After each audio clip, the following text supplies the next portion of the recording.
Hello everyone, my name is Sankesh Sharma and I welcome you on our channel Mission CP Hub. So today we will be discussing chapter 12 of class 10th NCERT, that is electricity. So let's start this chapter. So what is electricity? So by electricity I mean that electricity is flow of charge. जब भी charge flow करता है तो हम उसे electricity कहते हैं. And what is charge? Charge is flow of electrons. ठीक है, आपने क्लास 9th में मैंने पढ़ाया था आपको कि इलेक्ट्रॉन्स क्या होते हैं, प्रोटॉन्स क्या होते हैं. तो electrons are negatively charge particles and protons are positively charge particles. Okay, so what happens is कि जब भी कभी इलेक्ट्रिसिटी में इस चैप्टर में डिस्कस करेंगे इलेक्ट्रिसिटी में, तो ये नेगेटिव चार्ज होता है, पॉजिटिव चार्ज होता है. ये जो प्रोटॉन्स होते हैं उनके, ठीक है, जो नेगेटिव चार्ज है वो पॉजिटिव चार्ज की तरफ अट्रैक्ट होता है और नेगेटिव नेगेटिव एक दूसरे को रिपेल करती है. तो ये बेसिक चीज है, मैंने आपको एक्सप्लेन कर दिया. अब हम आगे चलते हैं. देखिए, अब आप लोगों ने सुना होगा कि करंट करंट एक अलग टर्म है, चार्ज एक अलग टर्म है. ठीक है, तो करंट क्या होता है? बेसिकली करंट हम पढ़ते हैं पहले. तो देखिए, करंट को हम डिनोट करते हैं सिंबल आई से. ठीक है, करंट बेसिकली होता है कि कितना चार्ज हमारा एक सेकंड में किसी भी कंडक्टर के थ्रू फ्लो कर रहा है, वो हमारा करंट है. ओके, फिर से एक्सप्लेन करता हूं. जितना amount of charge, okay, charge is different, current is different. Charge is the amount of electrons और negative charge possessed by an conductor. ठीक है, तो एक कंडक्टर के अंदर जितने इलेक्ट्रॉन्स एक साथ ट्रेवल कर रहे हैं, ज्यादा इलेक्ट्रॉन्स होंगे तो ज्यादा चार्ज होगा, कम इलेक्ट्रॉन्स होंगे तो कम चार्ज होगा. तो higher the amount of charge, higher the amount of current. ठीक है, तो जितना चार्ज एक सेकंड में ट्रेवल कर रहा है एक कंडक्टर के थ्रू, जिसकी लेंथ हम मान के चलते हैं कि 1 मीटर है. ओके, अगर 1 मीटर का वायर है उसके अंदर से अगर चार्ज फ्लो कर रहा है, ठीक है, तो जितना चार्ज फ्लो कर रहा है, अगर ज्यादा चार्ज फ्लो कर रहा है तो करंट ज्यादा होगा, कम चार्ज फ्लो कर रहा है तो कम होगा. ठीक है, चार्ज की एसआई यूनिट याद रखिएगा. चार्ज की एसआई यूनिट होती है एम्पियर. ओके, सॉरी, करंट की एसआई यूनिट एम्पियर है और चार्ज की एसआई यूनिट है कूलम. ठीक है, ये छोटी मोटी चीजें आपको याद रखनी है. ये कूलम है.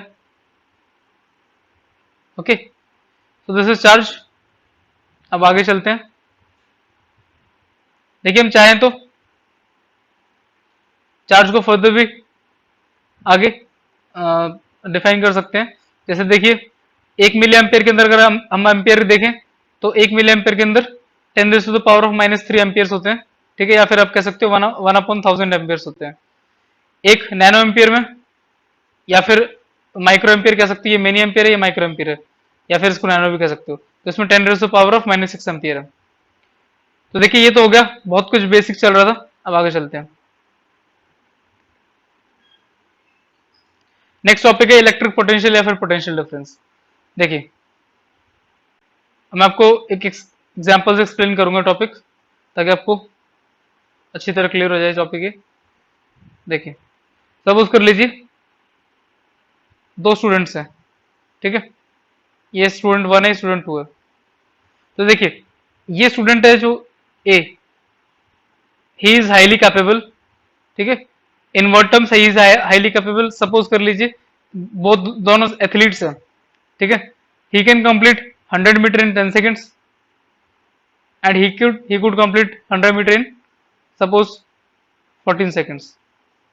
तो देखिए, अगर हम बात करें तो इसका जो पोटेंशियल है, पोटेंशियल मतलब इसकी जो पावर है वो ज्यादा होगी. पावर मतलब आप कह सकते हो कि जो एफिशिएंसी है ये ज्यादा क्रिएट कर रहा है, इसकी एफिशिएंसी कम है.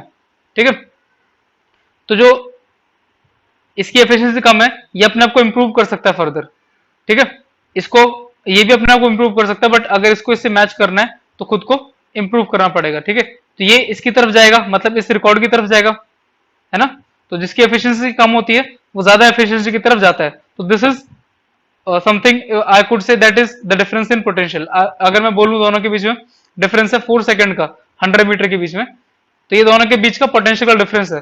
इसका पोटेंशियल 14 सेकंड का है, 14 सेकंड में 100 मीटर करने का है. इसका पोटेंशियल 10 सेकंड में 100 मीटर करने का है. तो ये दोनों के बीच का पोटेंशियल का डिफरेंस हो जाएगा. दोनों के बीच का पोटेंशियल का डिफरेंस 4 सेकंड. वैसे हमारा पोटेंशियल डिफरेंस इलेक्ट्रिसिटी में होता है. हमारे कोई भी सेल होता है या फिर कोई भी टर्मिनल है, उसके अंदर सेल के अंदर 2 टर्मिनल्स होते हैं. एक पॉजिटिव होता है ऊपर नीचे नेगेटिव होता है। ठीक है, तो चार्ज हमेशा कैसे फ्लो करता है, हमेशा फ्लो करता है ऐसे, नेगेटिव टू पॉजिटिव। ठीक है, चार्ज जैसे फ्लो कर रहा है नेगेटिव टू पॉजिटिव। अब देखिए यहां से यहां पे चलाने के लिए अगर नेगेटिव से पॉजिटिव तक चार्ज आ रहा है तो उसको कुछ ना कुछ मेहनत मशक्कत करनी पड़ेगी। तो जितना इसको काम करना पड़ा ना यहां से यहां जाने के लिए, वो इसका इलेक्ट्रिक पोटेंशियल या फिर पोटेंशियल डिफरेंस कह सकते हो। ठीक है, तो यहां से यहां जाने के लिए कुछ काम करना पड़ा, क्योंकि देखिए इसके और उसके पोटेंशियल के बीच में डिफरेंस है। ठीक है, जब डिफरेंस होगा तभी तो वो उसके पास जाएगा। ठीक है, दोनों के बीच में कुछ डिफरेंस था, डिफरेंस को कंप्लीट करने के लिए इसने मूवमेंट स्टार्ट की, मूवमेंट स्टार्ट करने के लिए जो उसने वर्क किया, जो उसने काम किया, वो उसका पोटेंशियल डिफरेंस होगा। आगे चलते हैं अब।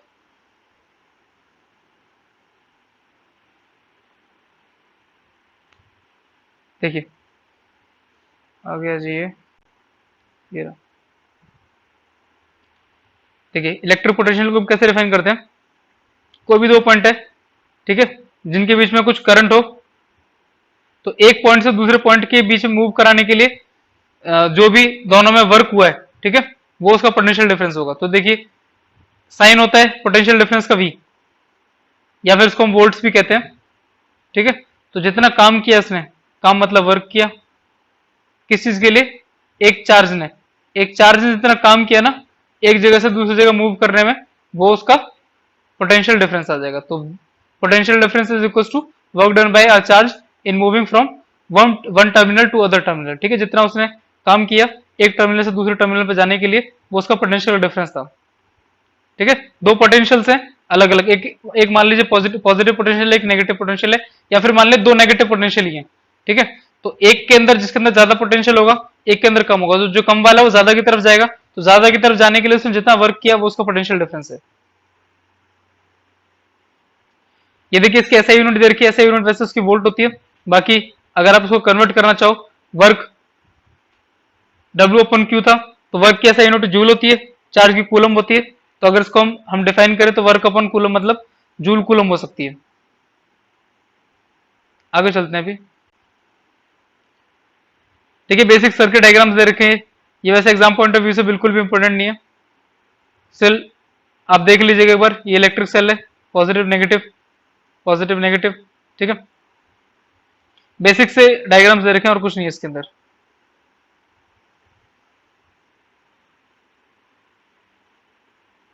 चलिए आगे चलते हैं। नेक्स्ट टॉपिक है, और ये topic very very very important है, याद रखिएगा। This topic is very very important. देखिए ओम्स लॉ, ओम्स लॉ क्या होता है, ओम्स लॉ में देखिए एक साइंटिस्ट थे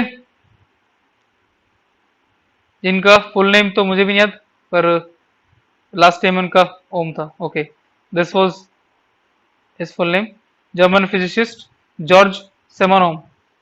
उन्होंने देखो क्या किया, उन्होंने एक रिलेशन फाइंड किया था किसके बीच में, करंट के बीच में, सॉरी पोटेंशियल डिफरेंस के बीच में और करंट के बीच में। उन्होंने क्या बोला, उन्होंने ये बोला, ये ग्राफ बताता है देखिए कि अगर हम करंट को इंक्रीज कर रहे हैं, ठीक है, जितना अमाउंट ऑफ करंट हमने इंक्रीज किया है उतना ही हमारा पोटेंशियल डिफरेंस इंक्रीज कर रहा है। मतलब कि अगर मैंने करंट को डबल किया, 1 एम्पियर से 2 एम्पियर किया, तो देखिए पोटेंशियल डिफरेंस 4 एम्पियर से 8 एम्पियर होगा ऑटोमेटिकली। तो इससे क्या पता लगता है, दोनों के बीच में डायरेक्ट रिलेशन है। डायरेक्ट रिलेशन आपने पढ़ा होगा, मैंने आपको लास्ट क्लास में बताया था कि डायरेक्ट रिलेशन का मतलब क्या होता है कि अगर एक चीज बढ़ रही है तो दूसरी चीज भी ऑटोमेटिकली बढ़ेगी। ठीक है, तो उन्होंने बोला कि ये जो पोटेंशियल डिफरेंस है करंट के डायरेक्टली प्रोपोर्शनल होता है। अगर हम प्रोपोर्शनलिटी का साइन हटाते हैं दोनों के बीच में से, तो हमारे इसमें क्या आ जाएगा, ये जो प्रोपोर्शनलिटी का साइन हटाएंगे तो, और इक्वल टू लगाना है, तो यहाँ पे आई मल्टीप्लाइड बाई कांस्टेंट लगाया हमने, उस कांस्टेंट का नाम हमने आर दे दिया। ठीक है, इस आई को अगर हम नीचे ले जाना चाहें तो ये हो जाएगा V upon I equals to R.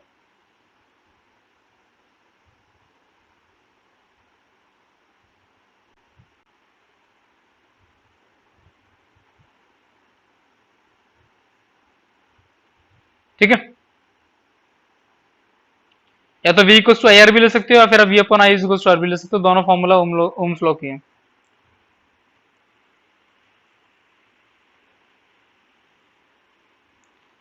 ठीक है, देखो मैंने आपको सेल के अंदर डायरेक्शन बता दिया था। अगर सर्किट के अंदर कभी आपका क्वेश्चन आता है ना कि सर्किट के अंदर क्या डायरेक्शन रहता है उसका, इलेक्ट्रिक इलेक्ट्रिक करंट का, तो देखिए वहां पे डायरेक्शन ऑपोजिट रहता है हमेशा। सर्किट के अंदर डायरेक्शन रहता है पॉजिटिव टू नेगेटिव, वैसे नेगेटिव टू पॉजिटिव रहता है। ठीक है, तो ये ओम्स लॉ याद रखिएगा। Ohm's law V equals to I R होता है। इसके ऊपर हम क्वेश्चंस करेंगे सारे। अच्छा, आपको मैं एक चीज बता देता हूँ कि इस क्वेश्चन, इस चैप्टर के अंदर बेसिकली ज्यादातर सारे न्यूमेरिकल्स हैं या फिर कंसेप्चुअल क्वेश्चन है। इसके अंदर आपको डायरेक्टली मतलब स्ट्रेट अवे क्वेश्चंस नहीं मिल सकते, बिकॉज ये सारे चैप्टर ही अंडरस्टैंडिंग बेस्ड है। चलिए आगे चलते हैं। देखिए, अगर मैं आपको एक्सप्लेन करना चाहूं, जो ये टर्म कांस्टेंट उन्होंने रेजिस्टेंस लगाई थी, ये रेजिस्टेंस क्या होती है? तो देखिए, रेजिस्टेंस का मतलब आप अगर आप हिंदी में बताएं तो हिंदी में रेजिस्टेंस का मतलब क्या होता है? रेजिस्टेंस का मतलब रुकावट होती है। ठीक है, तो एक्चुअल में भी इसका मतलब यही है। ठीक है, रेजिस्टेंस का मतलब क्या है? रुकावट। किसकी रुकावट? जैसे देखो हमने पढ़ा था कि V upon I is equal to R. ठीक है, तो आपको पता है कि जो सामने होते हैं वो उनके बीच डायरेक्ट रिलेशन होता है, और जो ऊपर नीचे होते हैं उनके बीच में इनवर्स प्रोपोर्शन या फिर इनवर्स रिलेशन होता है। ठीक है, तो इसका मतलब क्या है कि अगर मैं रेजिस्टेंस इंक्रीज कर रहा हूं तो मेरा करंट कम हो जाएगा। ठीक है, रेजिस्टेंस मतलब क्या? रोकना। तो अगर मैं करंट करंट को रोकने के लिए मतलब कुछ ऐसे सर्कमस्टांसेस क्रिएट कर रहा हूं जिससे मेरा करंट रुक जाए, ठीक है, मतलब या कोई ऐसा फैक्टर इंक्रीज कर रहा हूं जिससे मेरा करंट रुक रहा है, तो मेरा करंट कम हो जाएगा, और जितना करंट कम होगा उतना मेरी रेजिस्टेंस इंक्रीज हो जाएगी। ठीक है, तो देखिए यहाँ पे मेंशन भी कर रखा है कि motion of electrons through a conductor is retarded bye its resistance. ठीक है, जो इलेक्ट्रॉन्स का मोशन है उसको रिटार्डेड मतलब उल्टा करना या फिर रोकना। ठीक है, उसको कौन रोकता है? रेजिस्टेंस रोकता है। तो देखिए, जिस भी आप कहो कंडक्टर के अंदर रेजिस्टेंस कम होती है वो एक गुड कंडक्टर है, क्योंकि उसमें करंट इजीली और अच्छा पास करेगा, और जिसके अंदर ज्यादा होती है वो एक बैड कंडक्टर या फिर इंसुलेटर होगा। तो ये चीज याद रखिएगा। तो देखिए, कौन कौन से फैक्टर्स हैं जिसके ऊपर रेजिस्टेंस डिपेंड करती है? देखिए, रेजिस्टेंस डायरेक्टली डिपेंड करती है लेंथ ऑफ कंडक्टर के ऊपर। ठीक है, अगर लेंथ कंडक्टर की ज्यादा होगी तो रेजिस्टेंस ज्यादा होगी, अगर एरिया ज्यादा होगा तो रेजिस्टेंस कम होगी। ठीक है, ये वैसे डायरेक्ट रिलेशन था। कांस्टेंट का साइन हटाने के लिए हमने एक प्रोपोर्शनलिटी, कांस्टेंट प्रोपोर्शनलिटी लगा दिया, जिसे हम रेजिस्टिविटी कहते हैं। रेजिस्टिविटी और रेजिस्टेंस डिफरेंट है। रेजिस्टेंस हम चेंज कर सकते हैं, रेजिस्टिविटी नहीं चेंज हो सकती। ठीक है, रेजिस्टेंस को चेंज करने के लिए हमारे पास टूल्स होते हैं जैसे रियोस्टेट। ठीक है, बट जो रेजिस्टिविटी होती है वो किसी भी मटेरियल की फिक्स्ड होती है। जैसे मान लीजिए कॉपर की रेजिस्टिविटी फिक्स्ड है। ठीक है, जो उसकी है वो नेचुरली वही है। वुड की रेजिस्टिविटी फिक्स्ड है, डायमंड की रेजिस्टिविटी फिक्स है। तो ये रेजिस्टिविटी फिक्स रहती है हमेशा। चेंज क्या होता है? हमारी रेजिस्टेंस चेंज होती है। रेजिस्टेंस कैसे चेंज होती है? लेंथ और एरिया के ऊपर। ठीक है, अब देखिए कैसे होती है। मैं देखो आपको इसके पीछे की साइंस समझाता हूं ताकि आप लोगों को दिक्कत ना हो आगे जाके। बट देखिए, मैं एक्सपेक्ट करता हूं कि जितना मैं आपको सीरियसली और समझा रहा हूं इनको, आप उतना ही थॉरली इनको पढ़ो, रीड करो, ताकि अच्छा स्कोर कर पाओ। हमें भी अच्छा लगे अगर आप क्वालिफाई करते हो एग्जाम को या फिर स्कोर अच्छा करते हो तो। देखिए, मैंने बोला रेजिस्टेंस डायरेक्टली प्रोपोर्शनल है लेंथ के और इनवर्सली प्रोपोर्शनल है एरिया के। ठीक है, कैसे? अब देखिए मैं आपको समझाता हूं। सपोज कर लीजिए ये एक वायर है मेरा, गलत हो गया,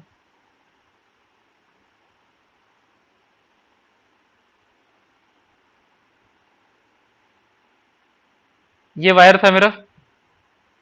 ठीक है, इस वायर की लेंथ कुछ भी थी, सपोज कर लो 5 मीटर थी।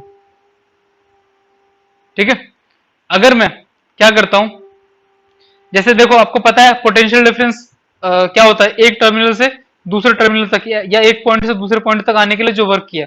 अब एक बात बताओ कि अगर आपको मैं दो रास्ते दूं, एक ये रास्ता दिया और एक ये रास्ता दिया, मैं पूछता हूं दोनों में से किस में आने के लिए आपको ज्यादा काम करना पड़ेगा, ज्यादा वर्क करना पड़ेगा? तो ऑब्वियसली ये वाला जो रास्ता होगा इसमें आपको ज्यादा काम करना पड़ेगा, है ना, इस वाले में कम काम करना पड़ेगा।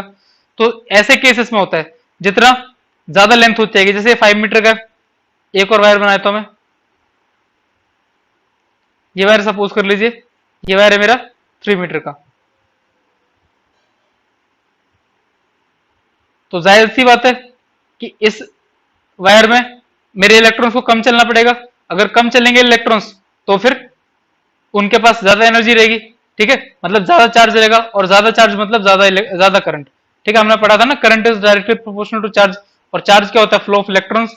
तो इलेक्ट्रॉन ज्यादा, मतलब इलेक्ट्रॉन के अंदर एफिशिएंसी ज्यादा होगी, तो फिर ज्यादा ही मेरे पास क्या होगा, करंट ज्यादा होगा, ठीक है, और रेजिस्टेंस कम होगी, ठीक है। अगर लेंथ बढ़ा दी मैंने तो ज्यादा रास्ता, ज्यादा काम करना पड़ेगा, ज्यादा वर्क होगा, तो रेजिस्टेंस भी मेरी इंक्रीज हो जाएगी। फिर आता है एरिया। एरिया पे कैसे डिपेंडेंट है, देखिए मैं आपको एग्जांपल से समझाता हूं। सपोज कर लीजिए, फिर से मैंने दो वायर्स लिए, ये वायर 1 है, ये वायर मेरा 2 है। चलो डायग्राम को भूल जाओ कैसे भी बन रहा है, आप समझो बस ये वायर है, ठीक है। देखो इतना तो आपको दिख रहा होगा क्लियरली कि ये जो वायर है इसका एरिया ज्यादा है, एरिया ऑफ क्रॉस सेक्शन, मतलब ये वाला एरिया ज्यादा है, ठीक है, और इसका ये वाला जो एरिया है ये कम है, ये सिलेंड्रिकल शेप में होता है, ठीक है। जो वायर आगे से आप देखोगे ना किसी भी वायर को, जो आगे से उसका फ्रंट होता है, that is area of cross section, ठीक है। अगर ये इस केस में एरिया ज्यादा है, इस केस में एरिया कम है, ठीक है। अब ऐसे एक बात बताओ, मैं आपको एक एग्जांपल देता हूं। एक बस का डोर है, ठीक है। आप अगर यहाँ पे बस के डोर के आगे 10 आदमी खड़े हो, ठीक है, तो एक बार में कितने आदमी जा सकते हैं इस बस के डोर से, मतलब मैं बोलता हूं कि स्टैंडर्ड जो बस में मेंशनड है वो है 4 का, 4 का मेंशनड है, तो ज्यादा से ज्यादा 6 चले जाएंगे, 7 चले जाएंगे, इससे ज्यादा तो नहीं जा सकते ना। अब अगेन ये है, इसमें भी 10 लोग खड़े हैं गेट के आगे, ठीक है, तो कितने लोग जा सकते हैं एक बार में बताइए आप, मतलब इससे तो ज्यादा ही जा सकते हैं ना। अगर मैं कहता हूं उसका स्टैंडर्ड 5 है, ठीक है, तो आराम से 7-8 आदमी, 9 आदमी जा सकते हैं, ठीक है। तो इसमें अगर आराम से 4 आदमी जा सकते हैं, तो इसमें आराम से 5 आदमी जा सकते हैं, ठीक है। तो एक बार में ज्यादा इलेक्ट्रॉन्स फ्लो कर रहे हैं, ज्यादा इलेक्ट्रॉन्स मतलब ज्यादा चार्ज मतलब ज्यादा करंट, ठीक है, ज्यादा करंट मतलब कम रेजिस्टेंस, समझ गए, ठीक है। इस चीज को रिपीट कर करके देखिए, आपको समझ आ जाएगा कि एरिया और लेंथ में क्या रिलेशन होता है और क्यों इतना ये इंपॉर्टेंट है। अब आगे चलते हैं। देखिए ये तो हो गया आपका सारा का सारा जो मैंने एक्सप्लेन करना था इस केस में। अब आगे चलते हैं। देखिए ये जो रेजिस्टिविटी होती है इसको रो भी कहते हैं हम, ठीक है। रेजिस्टिविटी की एसआई यूनिट क्या होती है, रो, सॉरी ओम पर मीटर, ये साइन होता है ओम का, हेडफोन जो बना हुआ है ना इसे कहते हैं ओम, ठीक है। ये रेजिस्टेंस का साइन होता है। तो रेजिस्टेंस पर मीटर, 1 मीटर में कितनी रेजिस्टेंस आ रही है वो उसकी रेजिस्टिविटी है। 1 मीटर में कोई भी कंडक्टर कितनी रेजिस्टेंस ऑफर कर रहा है वो उसकी रेजिस्टिविटी है, ठीक है। देखो अब ये बहुत सारे क्वेश्चन है डिपेंडिंग ऑन आपका ओम्स लॉ, और ये जो अभी हमने फॉर्मूला पढ़ा था ये वाला इसके ऊपर, ठीक है। तो एक क्वेश्चन करते हैं हम। फर्स्ट क्वेश्चन है, how much current will an electric bulb draw from 220 volt source if the resistance of the bulb of filament is 1200 ohm. देखिए सिंपल क्वेश्चन है, V equals to I R. V मतलब volt आपका potential difference, ये 220 volt दे रखा है, यहाँ 220 volt रख दिया हमने, ठीक है। रेजिस्टेंस दे रखी है 1200, ठीक है। करंट बोला है तो करंट निकाल लो आप इजीली, V अपॉन आर कर दीजिए, आई आ जाएगी, 220 अपॉन 1200 कर दीजिए, आपका करंट आ जाएगा, ठीक है। तो करंट आपका 0.18 ओम आ गया। कह रहे how much current will an electric coil draw from 220 volts if the resistance of the heater is 100 ओम। देखिए सेम क्वेश्चन है, कह रहे करंट कितना आएगा अगर पोटेंशियल डिफरेंस 220 आ जाता है, ठीक है। बस वैल्यू पुट करनी है सेम, फिर से V upon R is equal to I होता है, ठीक है। तो देखिए V 220 दे रखा है इसने, रेजिस्टेंस हमें निकालनी है, रेजिस्टेंस निकालनी है कि दे रखी है इसमें, रेजिस्टेंस 100 ओम दे रखी है, ठीक है। 220 upon 100 is equal to current 2.2 ampere आ गई, ठीक है। तो ये आपका बेसिक सा न्यूमेरिकल था। अब आगे चलते हैं। देखिए अब आपके ना रेजिस्टेंस को ना हम जोड़ते हैं सर्किट के अंदर, ऐड करते हैं, ठीक है। क्यों करते हैं अब आपको पता लग जाए क्यों ऐड करते हैं। तो देखिए रेजिस्टेंस ना दो तरीके से जुड़ी जाती है, एक होती है सीरीज में, एक होती है पैरेलल में। सीरीज में क्या होता है, सीरीज आप समझते हो ना, जैसे कि कोई भी हम नंबर सीरीज कर रहे हैं तो वो सीधे सीधे चलती आती है, तो सीरीज में भी ऐसे होता है। सीरीज में जब रेजिस्टेंस जोड़ते हैं तो वो सर्किट में डायरेक्टली एक स्ट्रेट लाइन में ऐड होती है। ठीक है, जैसे मैं आपको दिखाना चाहूं तो ये देखिए, ये तीन रेजिस्टेंस थी, ये रेजिस्टेंस 1 है, ये रेजिस्टेंस 2 है, ये रेजिस्टेंस 3 है। ठीक है, तीनों रेजिस्टेंस है, सीरीज में स्ट्रेट लगेगा। पैरेलल में, पैरेलल लाइन कैसी होती है, पैरेलल लाइन ऐसी होती है ना ऊपर नीचे, तो पैरेलल में भी रेजिस्टेंस ऐसी लगेगी ऊपर नीचे। ठीक है, पैरेलल का भी आपको अभी दिखाया था।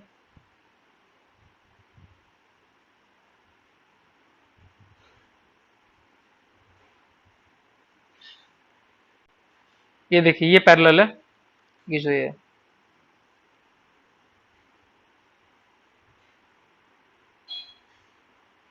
जस्ट अ सेकंड,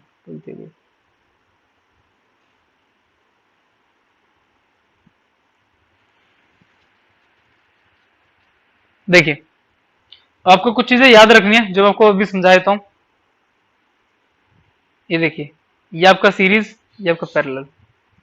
ठीक है, देखिए कुछ चीजें आपको याद रखनी है सीरीज और पैरेलल में। सीरीज में आपकी रेजिस्टेंस अगर बोलता है कि इफेक्टिव रेजिस्टेंस बताओ, सीरीज में आपको स्ट्रेट अवे सारी रेजिस्टेंस ऐड कर देनी है। पैरेलल में देखो क्या है, पैरेलल में रेजिस्टेंस ऊपर नीचे है ना, पैरेलल है। ठीक है, तो वैसे ही रेजिस्टेंस ऐड भी करनी ऊपर नीचे, मतलब रेसिप्रोकल करके। जितनी भी रेजिस्टेंस दे रखी है ना आपको, सबका रेसिप्रोकल लेके ऐड कर लो। तीन रेजिस्टेंस दी यहाँ पे, तो तीनों का जितनी भी वैल्यू दियो उसका रेसिप्रोकल कर दो। ठीक है, रेसिप्रोकल मतलब उल्टा कर दो और ऐड कर दो। ठीक है, और एंड में जो भी वैल्यू ऐड करके आ रही है, मान लो एंड में आपकी 1/67 वैल्यू आई है। ठीक है, तो इसको फिर रेसिप्रोकल कर दो, आपका आ जाएगा 67। ठीक है, तो ऐसे करके पैरेलल में निकालनी है। सीरीज में सीधा सिंपल सिंपल, ऐसे मान लो दो, अगर मैं तीन रेजिस्टेंस दे रखी है, 2, 3 और 4, तो सीरीज में सीधा जोड़ दो, 2 + 3 + 4, तो 5 4 9। ठीक है, तो 9 ओम हो जाएगी रेजिस्टेंस सीरीज में। पैरेलल में जोड़ता हूं तो 1/2 + 1/3 + 1/4, आप निकाल के देख लेना कितनी आती है।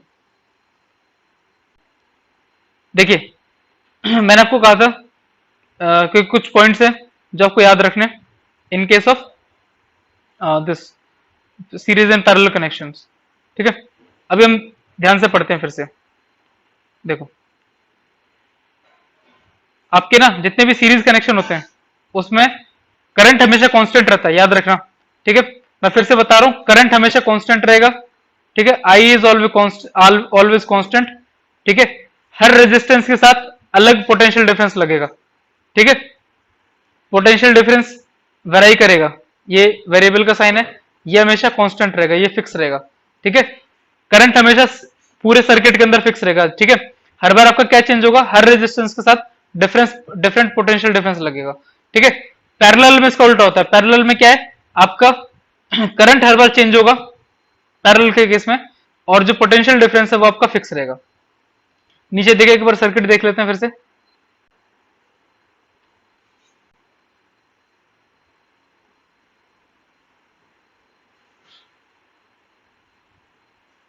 चलिए, यहाँ सर्किट दे नहीं रखा बट मैं आपको बता देता हूँ।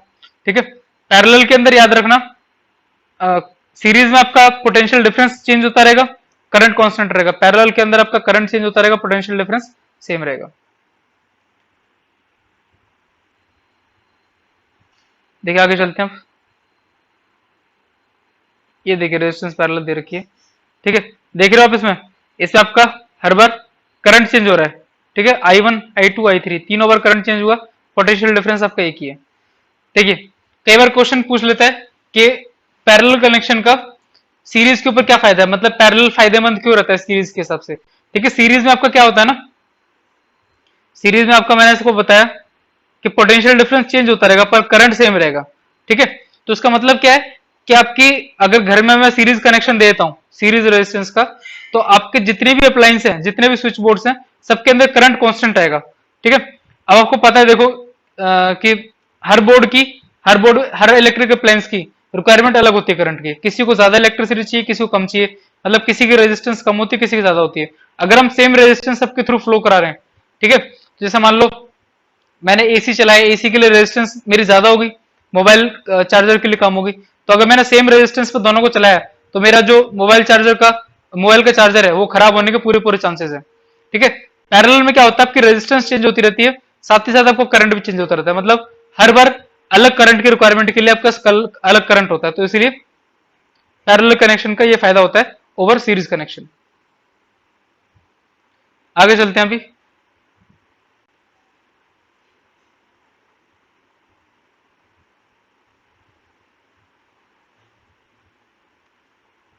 देखिए, heating effect of electric current. अब देखो, आपने देखा है कभी आप किसी भी इलेक्ट्रिकल अप्लायंस को यूज कर रहे हो तो वो कुछ टाइम बाद हीट होने लगा था। जैसे आपका चार्जर, आप फोन का चार्जर लगाते हो तो आप देखो कुछ टाइम बाद आपका फोन चार्जर दोनों हीट करने लगाते हैं, लैपटॉप चार्जर है, कुछ भी होता हो चार्ज। ठीक है, तो इसके कुछ साइड इफेक्ट्स हैं, मतलब कुछ घाटे हैं कुछ फायदे हैं।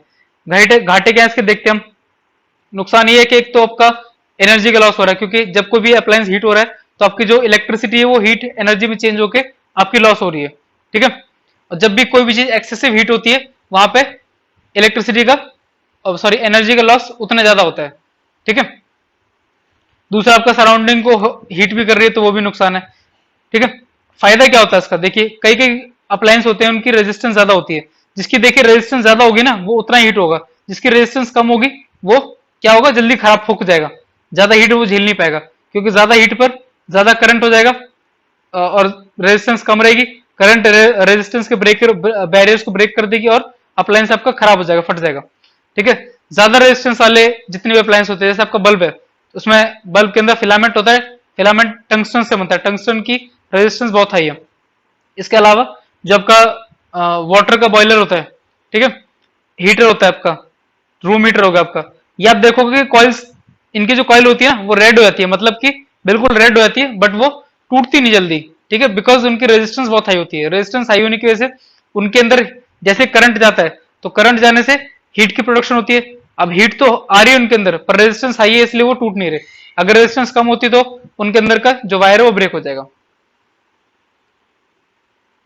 ज्यादा हीटिंग से ना आपके जो नॉर्मल अप्लायंस है वो खराब भी होते हैं जल्दी। ठीक है, तो ये तो रहा हीटिंग इफेक्ट ऑफ करंट। अब हम पढ़ते हैं कि क्या फॉर्मूला होता है अगर हमें हीट कैलकुलेट करनी है। तो हीट का डायरेक्ट फॉर्मूला है VIT.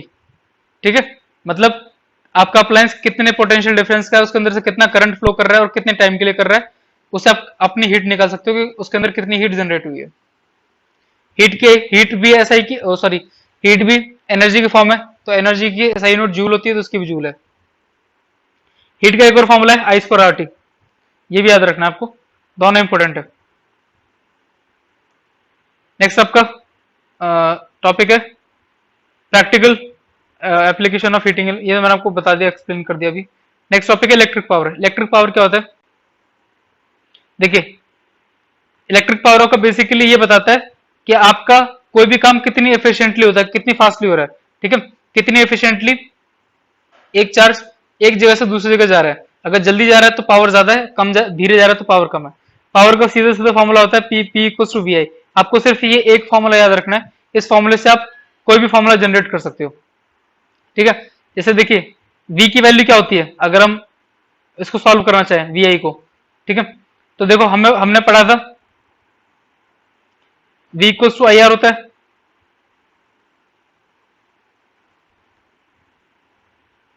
v equals to I R है, तो यहां से अगर मैं v की वैल्यू निकालता हूं, ठीक है, तो मैं डायरेक्टली यहां पुट कर देता हूं v की वैल्यू। v की वैल्यू मैंने यहां पुट की, ठीक है, तो ये आ जाएगा आई आर इंटू आर। ठीक है, इस इक्वेशन की बात कर रहा हूं मैं, इस वाली की। इस वाली में मैंने v की वैल्यू पुट की, तो v की जगह आई आर इंटू आई। ठीक है, तो I into I, sorry, I R into I है यहाँ पे। ठीक है, I into I, I square, और आर आ जाएगा, तो आई स्क्वायर आर आ जाएगा। ठीक है, अब देखो आपको एक बात पता है कि v और i दोनों डायरेक्टली प्रोपोर्शनल होते हैं ना। तो अगर मैं यहाँ v की वैल्यू ना निकाल के i की वैल्यू भी डाल देता हूं तो मेरा v स्क्वायर अपन आर बन जाएगा। ठीक है, तो वैल्यूज आप समझ सकते हो कैसे पुट करनी है, मैंने इसी इक्वेशन में जैसे पुट किया ना वैसे सेम आप कर सकते हो। ठीक है,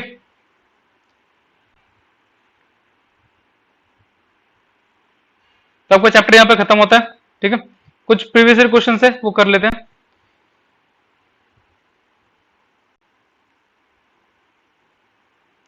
देखिए डायरेक्ट डायरेक्ट क्वेश्चन से ज्यादा हार्ड नहीं क्वेश्चन।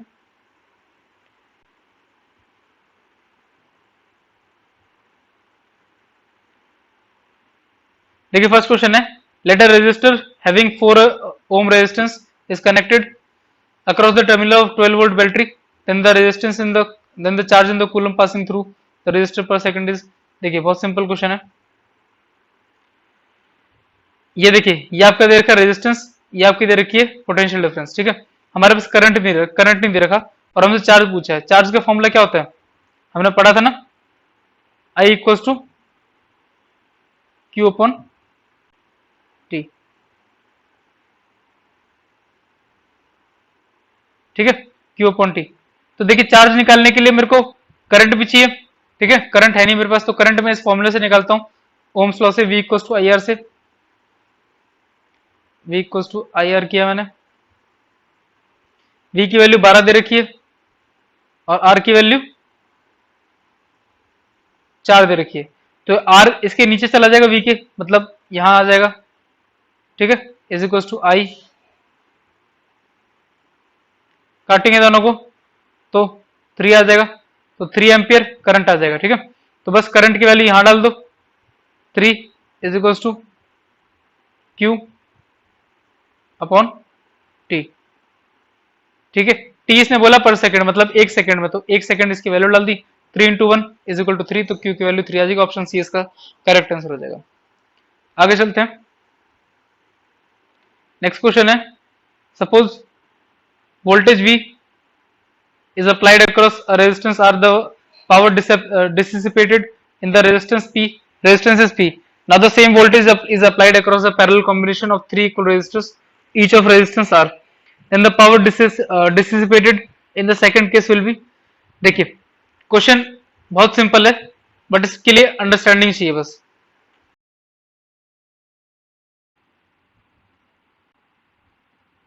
देखिए अभी हमने एक फॉर्मूला किया था, ये देखिए यहीं पर मेंशन्ड है, आई स्क्वायर आर, ठीक है। आई स्क्वायर आर ले लो या वी स्क्वायर आर ले लो। देखो इसने बोला क्या, क्वेश्चन में इसने बोला कि वोल्टेज वी था और रेजिस्टेंस आर थी, पावर पी थी। अब बोला कि सेम वोल्टेज है, वोल्टेज सेम रहे, वोल्टेज चेंज नहीं हुए। चेंज क्या हुआ है कि जो रेजिस्टेंस थी ना वो सीरीज से पैरेलल में हो गई है।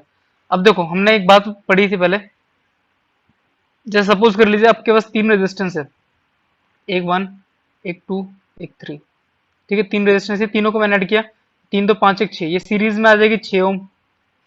अगर मैं इनको पैरेलल में ऐड करता हूं तो 1/1 प्लस 1/2 प्लस 1/3, ठीक है। सॉल्व करूंगा उसको मैं एलसीएम लेके, एलसीएम 6 आ जाएगा, तो यहाँ आ जाएगा 6 प्लस 3 प्लस 2, तो 6 प्लस 3 9, 9 प्लस 2 11, 11/6। 11/6 को अगर मैं सॉल्व करता हूं तो ये आपका आ जाएगा अराउंड 1 पॉइंट समथिंग आएगा, मान लीजिए 2 आ गया, ठीक है, ठीक है।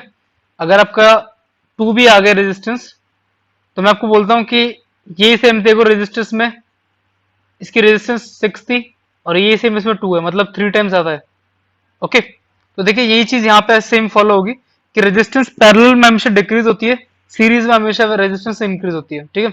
अब इंक्रीज कितनी होती है, इंक्रीज रेजिस्टेंस उतनी होगी जितना अमाउंट ऑफ आपका करंट बढ़ा होगा। अगर रेजिस्टेंस कम हो रही है, जितनी रेजिस्टेंस कम होगी उतना करंट बढ़ेगा, जितना करंट कम होगा उतनी रेजिस्टेंस बढ़ेगी। तो यहाँ पे क्या बोला उसने कि 3 इक्वल रेजिस्टेंस लिए, ठीक है। तो देखो अगर 3 मैंने रेजिस्टेंस लिए, तीनों इक्वल थे, तीनों को पैरेलल में लगा दिया, ओके। पहले भी 3 ये रेजिस्टेंस थे, अभी भी वही 3 है, ठीक है। यहां देखिए यहां भी मान ले, सपोज कर ले यही 3 रेजिस्टेंस थे, ये 3 रेजिस्टेंस थे, इनकी रेजिस्टेंस 6 आई थी। अब ये 3 रेजिस्टेंस को मैंने पैरेलल में लगा दिया, तो इनकी रेजिस्टेंस कितनी आ गई, 2, मतलब रेजिस्टेंस कितनी कम हो गई, 3 टाइम्स कम हो गई, ठीक है। हमारा फॉर्मूला था P is equal to I square R या फिर P is equal to V square upon R. मतलब क्या, सीधा सीधा मतलब है इसका कि मेरी अगर करंट मेरा इंक्रीज हो रहा है तो पावर इंक्रीज हो जाएगी, रेजिस्टेंस मेरी कम हो रही है तो पावर बढ़ जाएगी। रेजिस्टेंस मेरी कम हुई 3 टाइम्स, तो जितनी मेरी पावर रेजिस्टेंस डिक्रीज हुई है उतनी मेरी पावर इंक्रीज हो जाएगी। तो रेजिस्टेंस मेरी 3 टाइम डिक्रीज हुई है तो मेरी पावर 3 टाइम्स इंक्रीज हो जाएगी। समझ रहे हो आप, पैरेलल में ऐसा होता है, सॉरी पैरेलल कह रहा हूं मैं, इनवर्सली प्रोपोर्शनल में। जैसे इनवर्स प्रोपोर्शन है, ये अगर 1/r है, तो इसका मतलब क्या है, इसका मतलब ये है कि रेजिस्टेंस अगर मेरे 2 टाइम्स इंक्रीज हो रही है तो ये 2 टाइम्स डिक्रीज हो जाएगी। अगर पावर मेरी 5 टाइम्स डिक्रीज हुई है तो रेजिस्टेंस मेरी 5 टाइम्स इंक्रीज हो जाएगी। उल्टा होता है, जितना ये घटेगा उतना ही बढ़ेगा। और सामने सामने मतलब डायरेक्ट प्रोपोर्शन में ऐसा होता है कि अगर ये 2 टाइम्स बढ़ रहा है तो ये भी 2 टाइम्स बढ़ जाएगा। तो ये 3 टाइम्स डिक्रीज हुई रेजिस्टेंस, तो मेरी यहाँ पे जो पावर है वो 3 टाइम्स इंक्रीज हो जाएगी। तो थोड़ा सा कॉम्प्लिकेटेड था, बट इतना भी नहीं था। ये देखिए मैंने इसका एक्सप्लेनेशन में नीचे लिखा हुआ है, जस्ट फॉर यू, मैंने पहले आपके लिए बना लिया था। ये फॉर्मूला यूज हुआ है इसमें, P is to V I या फिर V square, V is to sorry P is to V I को मैंने वी अपन आर मतलब वी स्क्वायर आर लिख दिया। ठीक है, मैंने तीनों रेजिस्टेंस को एक कर दिया 1 रेजिस्टेंस पैरेलल करके। ठीक है, थ्री रेजिस्टेंस इक्वल रेजिस्टेंस के थे, 3 रेजिस्टेंस, एक की रेजिस्टेंस आर थी तो 3 की 3 आर हो जाएगी, पैरेलल में 3/r हो जाएगी। ठीक है, तो रेजिस्टेंस अगर 3 टाइम्स हुई है तो पावर मेरी 3 टाइम्स इंक्रीज हो गई। देखिए नेक्स्ट क्वेश्चन है, the resistivity rho of material में be expressed in the units of. अभी मैंने थोड़ी देर पहले पढ़ा था कि हम रेजिस्टिविटी को किस में कैलकुलेट करते हैं, रेजिस्टिविटी को कैलकुलेट करते हैं हम ओम पर सेंटीमीटर स्क्वायर। ये सेंटीमीटर स्क्वायर आपका एरिया, ये आपका ओम। ठीक है, तो ऑप्शन इसका डी आपका सी हो जाएगा। देखिए नेक्स्ट क्वेश्चन है, two metallic wires made from copper of same length but the radius of wire one is half of the radius of wire two. देखिए ध्यान से देखिए, दो वायर और कॉपर के सेम मटेरियल है, सेम मटेरियल मतलब रेजिस्टेंस सेम है दोनों की, बट डिफरेंस क्या है इसमें, लेंथ भी सेम है दोनों की। तो अगर ये 2 मीटर तो ये भी 2 मीटर है। एक की जो रेडियस है ना आगे की, वो क्या है दूसरे की रेडियस की हाफ है। तो कह रहा है कि resistance of wire one is R, if both the wires are joint together in series the total resistance become. देखिए इस क्वेश्चन को आप ऐसे अप्रोच कर सकते हो, यहाँ पे इसने बोला है कि दोनों की लेंथ सेम है। ओके, लेंथ सेम है, दोनों की रेजिस्टिविटी भी सेम होगी। क्यों सेम होगी, क्योंकि दोनों सेम मटेरियल से बने हुए हैं, तो रो दोनों का सेम हो जाएगी। डिफरेंट क्या रहेगा दोनों का, रेजिस्टेंस। एक की रेजिस्टेंस मैं मान लेता हूँ R1 है, दूसरे की रेजिस्टेंस मैं मान लेता हूँ R2 है। ठीक है, अभी जो R1 है, R1 जो रेजिस्टेंस है, ये R2 का क्या है, यहाँ पे दे रखा है। देखिए कि जो पहली रेजिस्टेंस है वो दूसरी रेजिस्टेंस के क्या है, हाफ है। ठीक है, वायर वन की resistance, sorry area, I am sorry, जो उसका एरिया है वो उसके हाफ है। ठीक है, अब देखिए दोनों में क्या रिलेशन बनता है, रिलेशन देखते हैं हम। इसका एरिया इसके एरिया के हाफ है।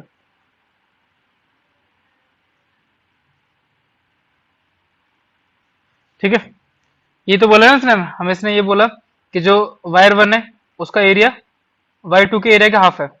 तो वाई टू का अगर मैंने एरिया का हाफ कर दिया तो मेरे पास वायर वन का एरिया आ गया। ठीक है, तो ये डायरेक्ट यहां से एक रिलेशन निकल के आ गया। ठीक है, अब देखिए हमने एक क्वेश्चन, एक फॉर्मूला पढ़ा था, resistance is equals to rho L upon A. ठीक है, ये क्या बोलता है फॉर्मूला, ये ये कहता है कि अगर मेरा एरिया 2 टाइम्स इंक्रीज हो रहा है तो रेजिस्टेंस मेरी 2 टाइम डिक्रीज हो जाएगी। अगर रेजिस्टेंस 2 टाइम्स इंक्रीज हो रही है तो ये 2 टाइम डिक्रीज हो जाएगा।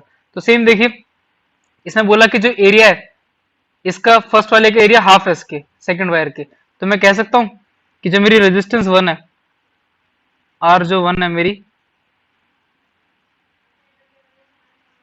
वो R2 के हाफ होगी।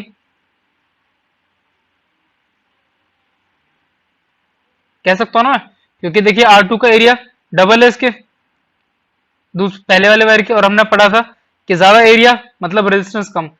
एरिया कितना ज्यादा है इसका, इसका एरिया R1 के, सॉरी A1 जो वायर वन है उसके डबल है। तो अगर एरिया डबल है तो रेजिस्टेंस हाफ। ठीक है, तो R1 is equal to R2/2।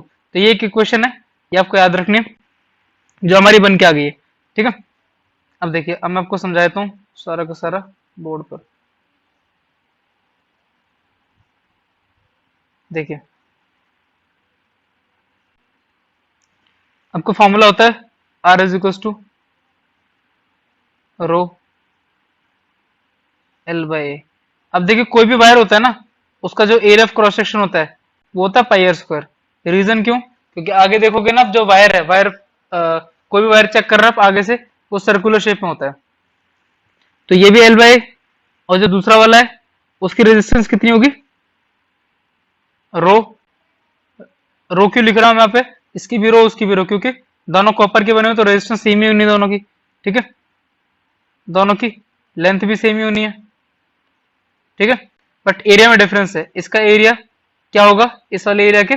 हमें क्या मेंशन है क्वेश्चन के अंदर कि जो पहला वाला है उसका एरिया हाफ है। ठीक है, तो इसका एरिया हाफ कर देते हैं पहले ही, इसका एरिया ए ले लेते हैं। ये यहाँ पे इक्वल टू नहीं आएगा, रेजिस्टेंस के इक्वल आएगा।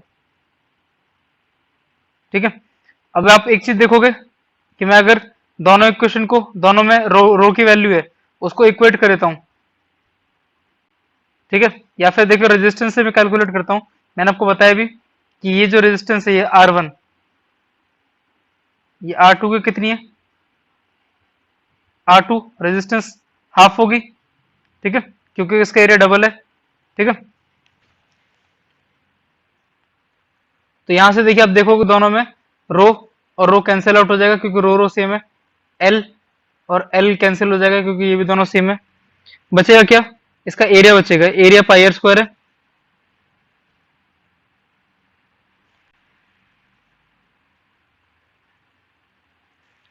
ठीक है, अगर मैं देखता हूं कि पहले वाले में मेरा क्या बचा, इसमें बचता है मेरा ए बाई टू, इसमें बचता है मेरा ए। ठीक है, इसकी रेजिस्टेंस निकालता हूं मैं, R1 R1 अपॉन R2।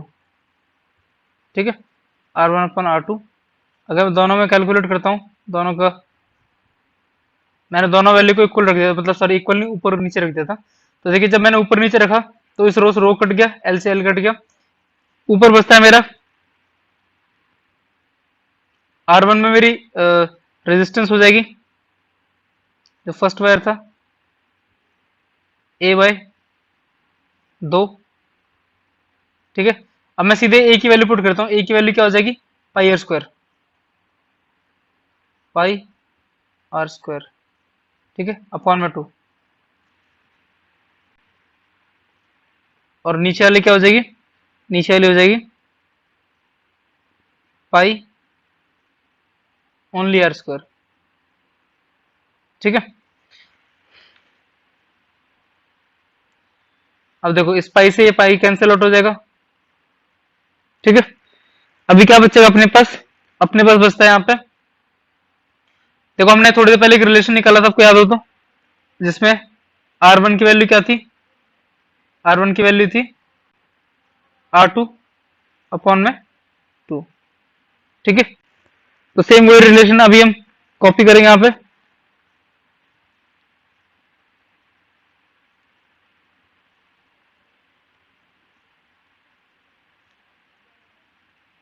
यहां बचेगा R/2 का स्क्वायर, और नीचे बचेगा खाली R का स्क्वायर। ठीक है, तो ये हो जाएगा आर स्क्वायर अपन 4, और ये बचेगा खाली आर स्क्वायर। तो आर स्क्वायर से आर स्क्वायर कट जाएगा, बचेगा क्या? सिर्फ ये जो 2 बचा था ये 4 बच जाएगा, 2 का स्क्वायर जो होता है 4 बच जाएगा। तो R1 अपन R2 कितना आ जाएगा? R1 अपॉन R2, इसकी वैल्यू 4 आ जाएगी। अब मैं लिख सकता हूं इसको, R1 को, R1 को अगर मैं लिखना चाहूं तो 4R2 लिख सकता हूं, है ना। अब इसने बोला ये रेजिस्टेंस 1 है, ये रेजिस्टेंस 2 है। ठीक है,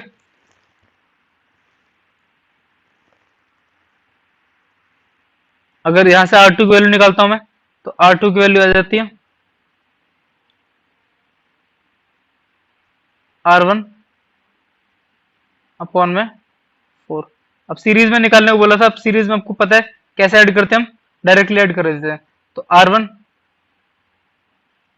प्लस R2 करते हैं, ठीक है। तो R1